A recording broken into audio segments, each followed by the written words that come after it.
Question 1. What is your name and tell us more about you? My name's Victoria Banks, and I'm a podcast host for a podcast called The Table Women. I'm also a professional songwriter. I've been working in the business here in Nashville, Tennessee for over 20 years, and I've released records on a Canadian record label as well. So I've released 4 of my own records as a singer-songwriter. Question 2. What is your job role in the music industry and how did it start? Well, I'm originally from Canada, and I grew up thinking that I was going to work as a classical musician like most of the rest of my family. But then I fell in love with songwriting, just listening to the radio and being inspired by what I was hearing. And I knew that Nashville was the place to be for that. So I moved to Nashville and I threw myself into learning how to write songs. And I learned from some of the best songwriters in the world. And since then, I've worked as a staff songwriter for publishing companies, which means that I go to the office 5 days a week and I write a song every day, and sometimes 2 songs and occasionally 3 songs. And I write for the country market. So I write with and for artists who release the songs onto country radio. Question 3. What's your take on the music industry today? The music industry is in a really interesting place right now. For one thing, the way that we made money as artists and songwriters has changed so much since I started. We don't really have the income that we used to have, but we also have so many more ways to reach the audiences ourselves through social media and through the internet that we didn't used to have, where we always had to rely on major record labels to handle that for us. So there's a lot more sort of grassroots, organic artist development happening, where artists just put out their own material and audiences find them. And that's pretty exciting. So now we just have to get around finding the ways that songwriters can get paid fairly for what they're writing, because we're still having major issues with that right now. And streaming services don't pay songwriters significantly at all. So what used to, pay for a year of living and working now might buy you a cup of coffee. So we do have some challenges in that department, but I do love the way that we're able now to connect with our audiences more directly through social media. Question 4, how does your career or musical insight help you with your artistry, if any?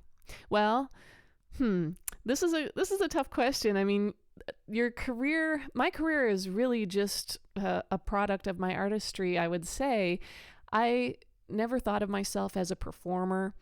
I always thought of myself as a songwriter. And for me, everything comes from that place of creativity. So when you can use the creative process as your source of inspiration, as your reason to be doing what you're doing, and when you enjoy that so much, then it doesn't really matter what happens with your career on the outside.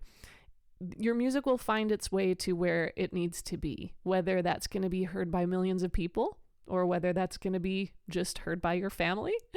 It's everybody's got their own journey. But for me, I try to stay in that place of writing from the heart and being authentic. I don't want my business brain to get in the way when it comes to songwriting, because people can hear through that. They can hear when something is real. They can hear when something is true to the person who wrote it, and they can hear when something's true to the person who's singing it.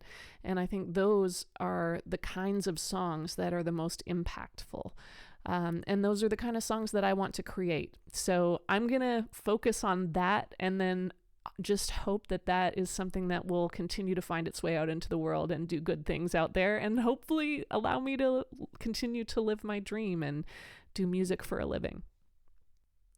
Question 5, what are 3 tips that you would give to an upcoming artist or industry entrepreneur?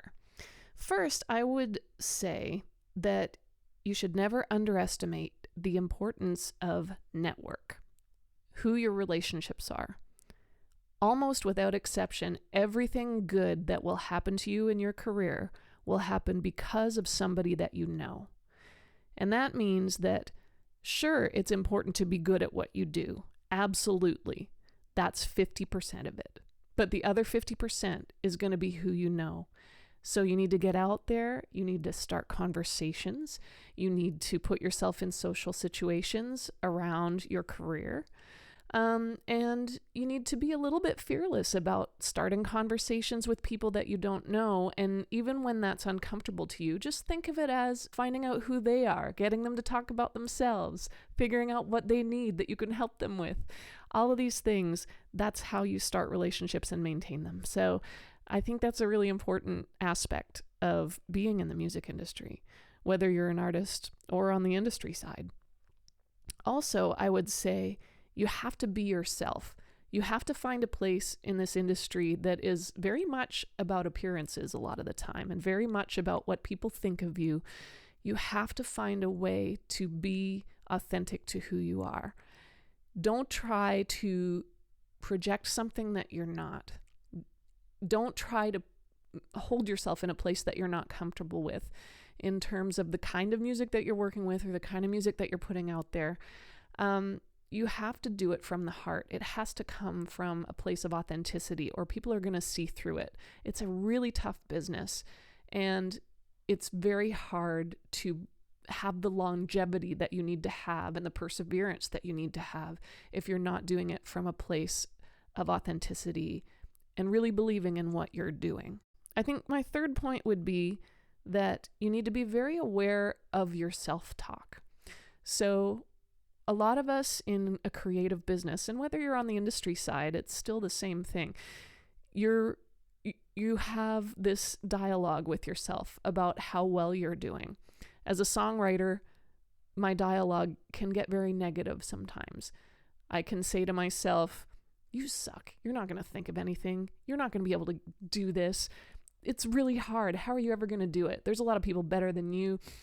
Sure, maybe you wrote a good song yesterday, but that doesn't mean you'll write a good one today. You're terrible at this. And if you think about it, if you had a little child in front of you who was frustrated and trying to color inside the lines of a picture and just couldn't do it, how would you talk to that child? Would you say, you suck? Would you say, you're terrible, you're never going to be any good at that? No, of course not. You would never do that. But yet we talk to ourselves that way. And our internal creative person, our internal believer, is that delicate. And we have to treat it delicately. So we have to find a way to notice the way that we're talking to ourselves, be aware of it, and then change it. Edit it when we're starting to say those mean things to ourselves.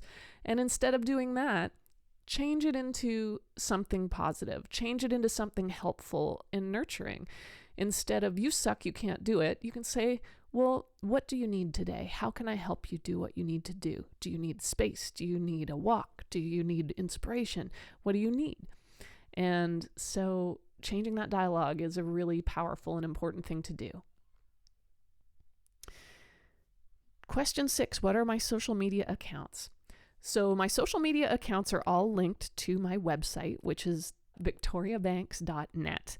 And on there, I have a really cool newsletter that I send out to people that has unreleased songs and stories from behind the scenes in Nashville. And sometimes I'll send out things that are recordings of the ideas before they turn into songs and then the songs they turned into afterwards. So I like to share those things. And through there, I have my Facebook and Instagram and Twitter accounts. And on Instagram, I'm at Victoria Banks Music. So please do reach out.